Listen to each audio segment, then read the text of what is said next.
Assalamualaikum warahmatullahi wabarakatuh. Kembali lagi dan selamat datang di channel kami, channel Auto Gadget. Channel yang membahas di dunia teknologi dan gadget sehingga membuat hidup kalian menjadi lebih inspiratif, inovatif, dan tentunya lebih produktif. Oke teman-teman, pada kali ini kita akan mereview sebuah smartphone anti mainstream buatan Sony. Yaps, dia adalah Xperia One.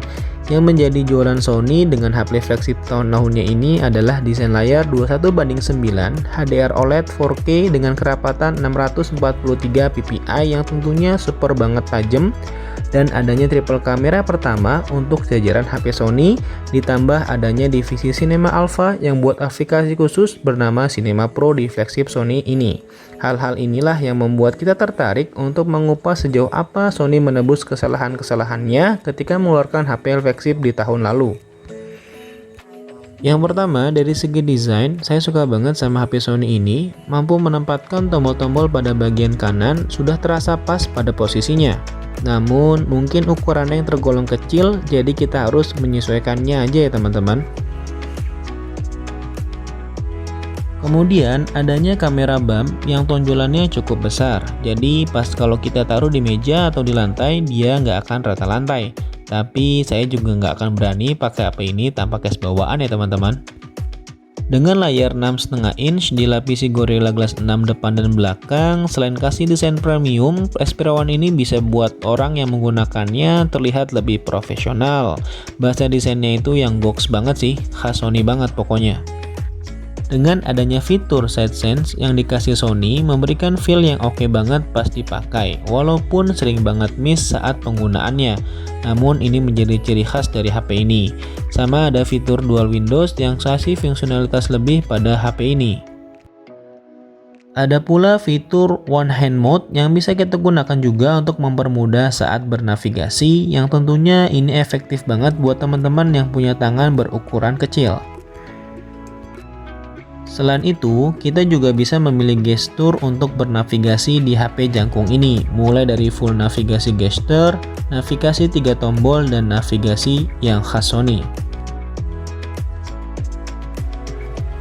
Beralih ke performanya, HP ini disokong oleh Snapdragon 855 dengan RAM 6GB, internal 128GB, dan hasil Antutu yang didapat adalah 400.000 kurang sedikit, yang pastinya masih sangat oke dipakai untuk melakukan aktivitas multitasking atau bermain game berat sekalipun.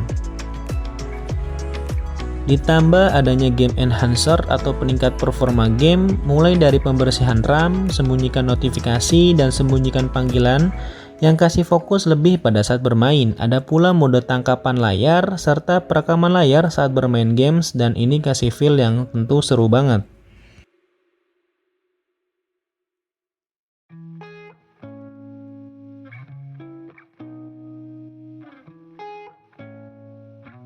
Masuk ke bagian layarnya, ini adalah jualan utama dari HP ini dengan layar OLED 4K HDR BT 2020 dengan kerapatan 643 ppi ditambah Triluminous Display dan XLT Engine, rasio layar model sinema atau bioskop, kasih detail yang ampun-ampunan. Detailnya tajam banget, warnanya akurat dan terasa padat, serta kaya warna. Ditambah adanya dual stereo speaker dan Dolby Atmos, serta ada dynamic vibration yang ajib banget, kasih kesan premium pada saat teman-teman nonton film atau video di HP Sony ini.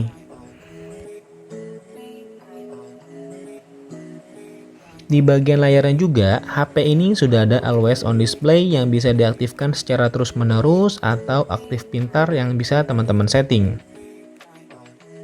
Dengan adanya dual speaker dan dukungan Dolby Atmos yang bisa kita customize, kasih output suara yang membuat saya merinding, asli, pokoknya nampol banget suaranya.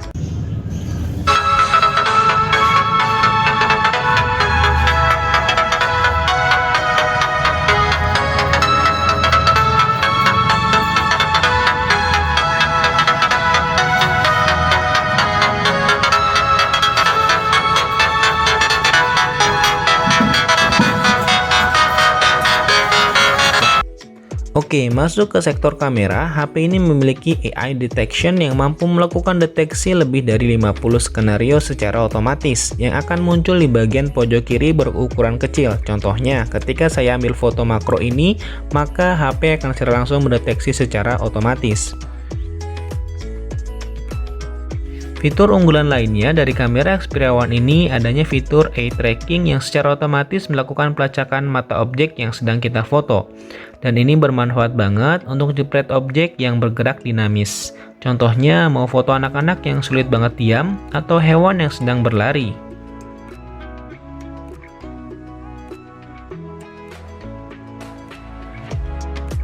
Serta adanya fitur predictive shot yang kasih kelulusan kita untuk memilih salah satu atau semua foto yang didapat dalam satu jepretan, dan fitur ini tentunya oke banget.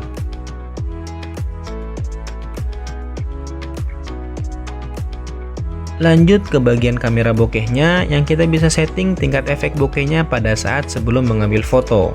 Dan bisa kita atur detail dan fokus bokehnya setelah mengambil foto melalui Google Foto ya teman-teman, yang sudah secara otomatis terinstall di HP ini, yang akan kasih efek blur lebih rapih dan lebih dramatis.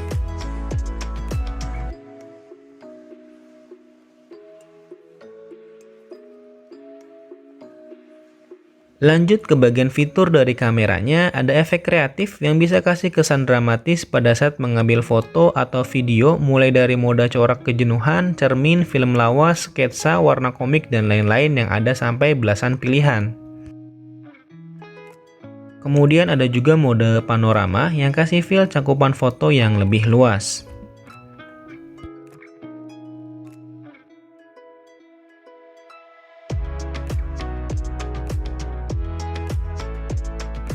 Ada pula mode manual yang bisa kita atur, namun sayangnya ISO yang dikasih di maksimal 3200 aja. Namun kita masih bisa dibantu dengan shutter speed maksimal di 1/4000 yang bisa kita gunakan untuk memfoto objek yang bergerak cepat. Berikut adalah foto-foto dan video yang sudah saya ambil. Menurut kita, hasil foto yang dikasih warnanya sangat natural, detailnya juga oke banget, dynamic range-nya cukup baik, serta tidak oversaturate. Dan kasih hasil yang konsisten, baik di lensa normal, ultrawide, dan telefotonya.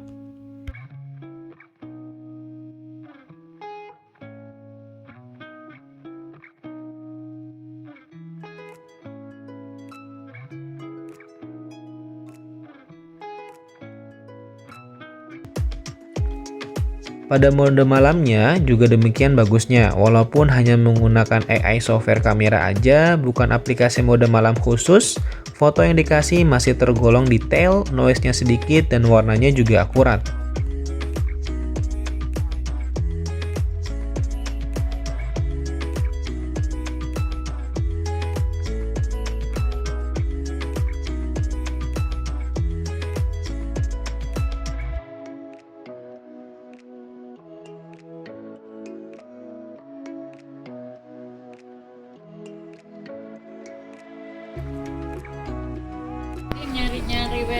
Ya, teman-teman, ini adalah rekaman dari Xperia One di Full HD 60 fps dan kondisinya HDR nggak bisa nyala, dan lensa yang bisa dipakai hanya lensa normal. Kemudian ada lensa zoom 2 kali dan maksimal di 10 kali di optical zoom, dan paling bagus di perekaman 2 kali zoomnya. Dan beginilah hasil warna, dynamic range, dan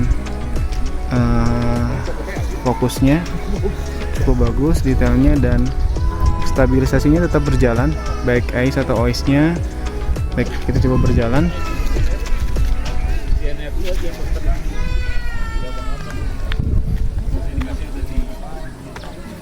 Ya teman-teman, inilah perekaman dari Sony Xperia One di resolusi 4K 30 fps, dan lensa yang bisa digunakan adalah normal, zoom 2 kali, dan maksimal di 10 kali digital zoom. Dan untuk lensa ultrawide nggak bisa digunakan teman-teman. Untuk stabilisasinya bisa berjalan AIS ataupun OIS, namun dan HDR pun juga bisa berjalan. Dan beginilah hasilnya, gambarnya detail, warnanya juga natural. Bukan memang yang terbaik untuk ranah videografi di ranah Android, tapi sudah sangat video yang dihasilkan. Ada pula fitur unik yaitu peluncuran cerdas. Kamera akan secara otomatis melakukan take foto secara cepat pada saat kita mengangkat HP dalam kondisi landscape dan mengarahkan kameranya ke sebuah objek.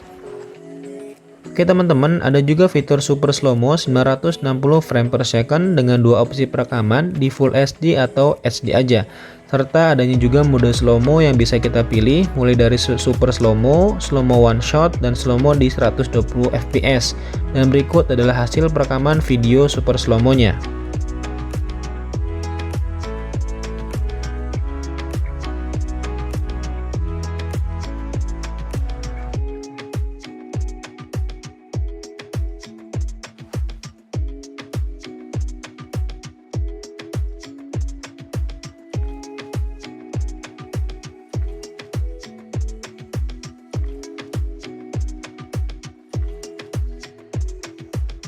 Masuk ke jualan utama HP ini, yakni adanya aplikasi Cinema Pro yang kasih feel lebih profesional saat melakukan pengambilan video.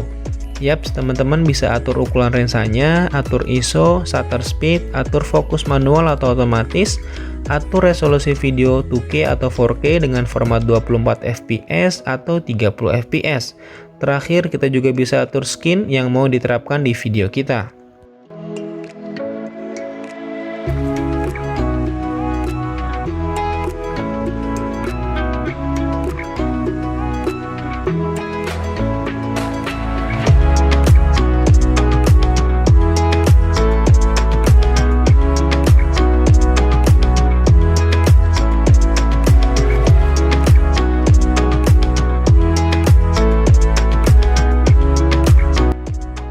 Seperti yang kita ketahui, Sony adalah salah satu pelopor HP tahan air. Dan di Xperia One ini juga sudah pasti memiliki sertifikat itu yang bisa teman-teman ajak buat basah-basahan atau berenang sekalipun di kedalaman 1,5 meter selama 30 menit aja ya teman-teman. Oke, kesimpulannya HP ini sebenarnya buat siapa? Oke, yang pertama adalah buat orang yang suka sama HP anti mainstream dan nggak ikut-ikutan. Yang kedua adalah orang yang mau kasih hasil kamera yang natural dan tajam. Adanya mode Cinema Pro ala DSLR, kasih kenyamanan premium saat menonton film dengan kualitas gambar yang sangat tajam dan warna yang terbaik. Serta bagi teman-teman yang mau suara speakernya jernih, clear, dan tajam, HP ini juga kasih hal tersebut. Dan terakhir, jelas HP ini buat para Sony fansboy yang punya budget yang cukup. Tapi, apabila teman-teman menginginkan HP dengan value for money, maka HP ini masih belum layak karena banyak banget poin-poin krusial yang HP ini belum ada. Contohnya wireless charger, wireless power share, 3,5 jack audio, perekaman video yang lebih stabil, charger yang belum support 25 atau 60 watt. Oke teman-teman, sampai di situ dulu video reviewnya. Mohon maaf jika ada kesalahan dalam penyampaian. Jika teman-teman suka sama videonya, bisa bantu kita dengan klik tombol subscribe, like, dan share. Untuk Gadget pamit, wassalamualaikum warahmatullahi wabarakatuh.